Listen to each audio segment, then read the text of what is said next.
Postmortem report समोर आलेला आहे. होय, दिशा सालेंच्या मृत्यू प्रकरणातला पोस्टमॉर्टमचा रिपोर्ट आता पुढे आला आहे. किती वर्षाने आला आहे तो?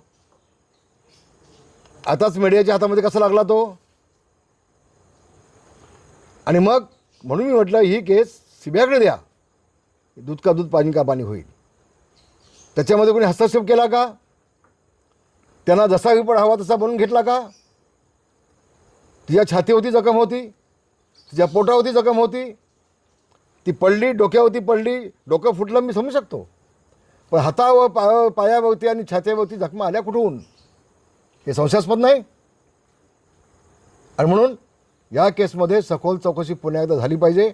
आणि आदित्य ठाकरेच्या बाबतीमध्ये कोण तो पांचाली, कोण तो दिनी मोगया, हे कोण? ही गँग आदित्य ठाकरेची कशी काय सोबत? त्यांचा तर राजकारणाचा काय संबंध नाही. मग हे आदित्य ठाकरेचे धंदे गातीचे काय होते नेमके?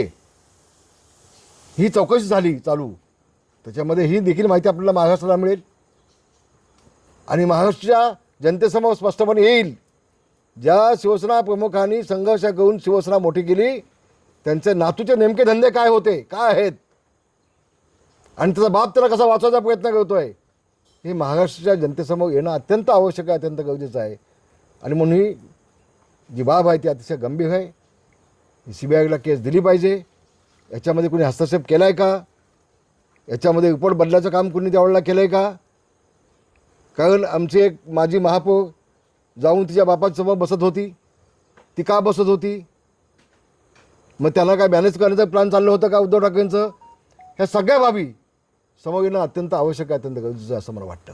त्यालाच धरून अरविंद सावंत यांनी आज अशी मागणी केली की दिशा सालेन यांच्या वडिलांची नार्कोटेज झाली पाहिजे.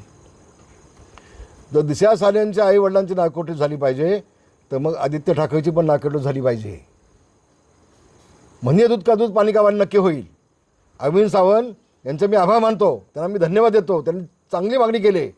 मग अरविंदजी त्यासोबत तर आदित्यचे पण होतेच ना नार्कोटेज. तो पांचाली कोण आहे त्याचे होते ना, दिनी मोगयाचे होते ना, यांची नार्कोटेज होऊ देत. म्हणजे दूध का दूध पाणी का पाणी होईल समोर, काय अडचण आहे त्याला. धन्यवाद. रायगडवरती जो एबीपी माझा, उघडा डोळे बघा नीट.